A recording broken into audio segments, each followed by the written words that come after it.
18 डिसेंबर रोजी बांगलादेशमध्ये घडलेल्या घटनेला कोणताही भारतीय विसरू शकत नाही। बांगलादेशच्या मिमेनसिंग शहरातील भालुका परिसरात संतप्त जमावानं ईशनिंदा आरोप लावून दीपू चंद्र दास या हिंदू तरुणासोबत आधी बेदम मारहाण केली। त्यानंतर त्याचा मृतदेह कट्टरपंथी तरुणांनी झाडाला टांगला आणि त्याला झाडासकट पेटवून देण्यात आलं। दीपू सोबत हे सगळं घडत असताना जमावातील कोणीही त्याला वाचवण्याचा प्रयत्न देखील केला नाही। खरं तर इथेच माणुसकीचा अंत झाला होता। दीपू चंद्र दासच्या निर्गुण हत्येनंतर पुन्हा एकदा बांगलादेशमधील अल्पसंख्याक हिंदू किती असुरक्षित आहे हे अख्ख्या जगानं पाहिलंय। या आधी सुद्धा बांगलादेशमधील हिंदूंसोबत मारहाण झाल्याच्या, त्यांची हत्या झाल्याच्या अनेक घटना समोर आल्या होत्या। बांगलादेशमधील हिंदूंवरील होणाऱ्या अत्याचाराची कारणं, याचा भारतावर होणारा परिणाम, हे सर्व आज आपण या व्हिडिओच्या माध्यमातून जाणून घेणार आहोत। नमस्कार, मी अक्षता आणि आपण पाहताय मुंबई आउटलुक। पोलिसांच्या माहितीनुसार दीपू चंद्र दास हा एका कपड्याच्या कारखान्यात काम करत होता।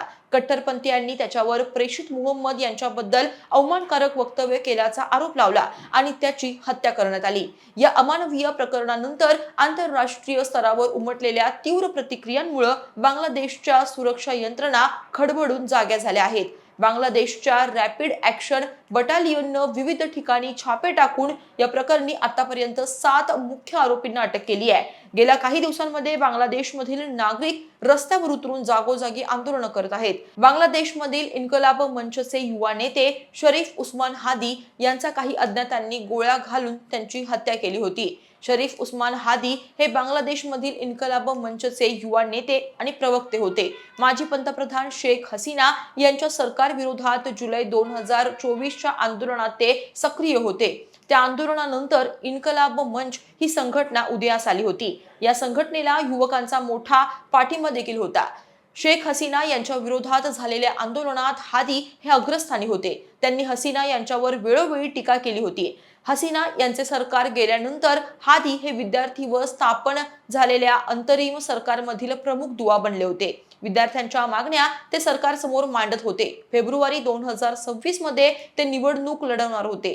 निवडणुकीच्या प्रचारादरम्यान त्यांच्यावर अज्ञातांनी गोळीबार केला, ज्यात त्यांचा मृत्यू झाला। मात्र यानंतर बांगलादेशमध्ये पुन्हा एकदा हिंसाचार भडकला। संतप्त आंदोलकांनी वृत्तपत्राच्या कार्यालयांची तोडफोड आणि जाळपोळ देखील सुरू केली। बांगलादेशचे संस्थापक शेख मुजीबुर रहमान यांचे 32 धनमंडी हे ऐतिहासिक असलेले निवासस्थान पेटवून देण्यात आलं। या हिंसक आंदोलनात जमावानं बीएनपीच्या नेत्याच्या घराला बाहेरून कुलूप लावून आग लावली, ज्यात एका 7 वर्षांच्या चिमुकलीचा मृत्यू झाला। या घटनेनंतर ही माणसं आहेत की हैवान असा प्रश्न पडतो। आंदोलकांनी वृत्तपत्रांच्या कार्यालयांना लक्ष्य करत तिथं देखील जाळपोळ केली। अनेक नेत्यांची घरं जाळण्यात आली। चट्टोग्राममध्ये आंदोलकांनी भारताच्या सहाय्यक उच्चायुक्तांच्या निवासस्थानावर दगडफेक केली होती। परिस्थिती नियंत्रणात आणण्यासाठी सुरक्षा दलांनी अश्रुधुराचा वापर आणि लाठीचार्ज केला। यात आतापर्यंत 12 जणांना अटक करण्यात आली आहे। देशाला उद्देशून भाषण करताना बांगलादेशचे मुख्य सल्लागार मुहम्मद युनुस म्हणाले की हादी यांच्या हत्येस जबाबदार असणाऱ्यांना कोणतीही दया दाखवली जाणार नाही। मात्र दीपूच्या हत्येबद्दल त्यांनी एक अक्षर देखील काढलं नव्हतं। त्यांच्या या भाषणामुळे कट्टरपंथीयांना बळच मिळालंय। युनुस सरकारनं दंगेखोरांना मोकळं रान दिलंय।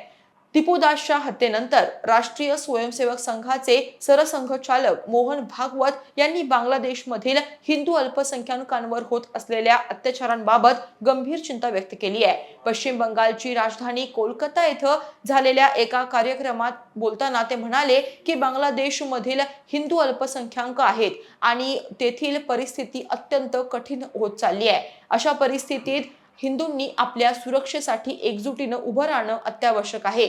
या दरम्यान मुंबई, दिल्ली, कोलकाता अशा देशातील प्रमुख शहरांमध्ये विश्व हिंदू परिषद, बजरंग दल आणि इतर हिंदुत्ववादी संघटनांनी तीव्र आंदोलन केलं।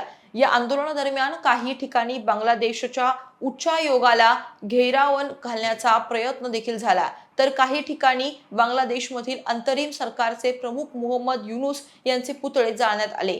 या आंदोलनामुळे दिल्ली आणि कोलकातामध्ये परिस्थिती इतकी तणावपूर्ण झाली होती की ज्यामुळे पोलीस आणि आंदोलकांमध्ये झटापट देखील झाल्याचं पाहायला मिळालं।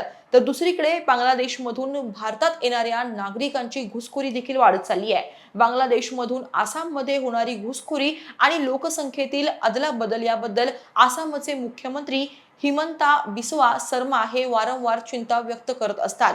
2021च्या आकडेवारीनुसार आसाममधील मुस्लिम धर्मियांची लोकसंख्या सुमारे 38% होती. ती 2027 अखेर 40% होईल असा अंदाज आहे. 1961 पासून लोकसंख्येत 4 ते 5% निरंतर वाढ होत चालली आहे. 1985 मध्ये आसाम करार अस्तित्वात आला तेव्हा देखील बेकायदा घुसखोरीचा प्रश्न होताच. आता 40 वर्षांनंतर देखील ही समस्या कायम असून घुसखोरांना माघारी पाठवण्याचा लढा सुरूच आहे. या सर्व पार्श्वभूमीवर पंतप्रधान नरेंद्र मोदी यांनी आसाममधील गुवाहाटी येथील एका जाहीर सभेत काँग्रेसवर तुफान हल्लाबोल केला.